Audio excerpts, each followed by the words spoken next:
Бисмилля, біз қай неге келдік? 16-шы орынға келдік, б әріпке. Б әріп бізде қай жерде орналасқан? Ерін махраж болады. Екі тіл бір-біріне тию арқылы. Б, би, бу. Б, би, бу. Әбі, ибі, убі. Енді қараңыз, біз жаңа айттық. Тамақ махраж бар, алқым. Ерін махраж. Тіл қолдандық па, ол тіл махраж болады. Одан кейін кеңсірек арқылы шығады бізде. Оған нун мен мимге кіріп кетеміз. Вау, яуда, оның ішіне ұлтик ережеге қатысты мәселе. Енді ерін махраж 4 әріп, үшеуін өттік, келесі әріп бізде б. Б әріп бірінші, қараңыз. Бірінші сифаты ол жахыр. Қазір бөлек-бөлек талқылаймыз. Ол жахыр. Екіншісі, ол бізде шадид. Үшінші, ол бізде истифаля. Төртіншісі, ол бізде инфитах. И бесінші сипатта қарама-қайшылығы жоқ сипаттан ол қалқала. Қалқала. Қараңыз. Оған ауа керек емес. Әбі, б. Ол жария. Әбі, ол жария.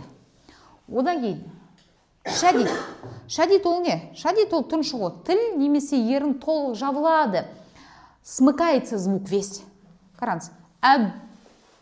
Мысалы, әу жалғасты. Әф жалғасты. Әб. Тұншықтық. Ол шадид. Оның дыбыс өте сондай қысқады. Себебі ол жабылады. Одан кейін ол истифаля жіңішке әріп. Ба, би, бу, әбі, ибі, убі. Ба, би, бу, әбі, ибі, убі. Жіңішке әріп болып келеді. Келесі сифат ол бізде инфитах. Тілдің таңдайын ортасына ешқандай қысымы жоқ, естественно. Ба, би, бу. Енді қарама-қайшылық сифат ол қалқала. Егер біз сосы қалқаланы қолданбасақ, біз бән әріптің не істемейміз, оның ақысын бері алмаймыз. Қараңыз. Әб жоқ дыбыс. Егер біз ары қарай жалғастыру үшін қалқаланы қолданамыз. Әбі, ибі, убі. Әбі, ибі, убі. Әбі, ибі, убі. Әбі, ибі, убі. Қара өжен. Әбі, ибі, убі, бә, би, бу. Қалқала не үшін керек? Оның дыбысын шығару үшін, көрсету үшін, ақысын беру үшін. Түсіндікті ма? Сонымен бізде жахыр, ауа керек емес, шадид, тұншығу бар бойында, истифаля жіңішке, инфита қысымы жоқ, қалқала, қарама-қайшылық сипаттың қалқала болып келеді. Все?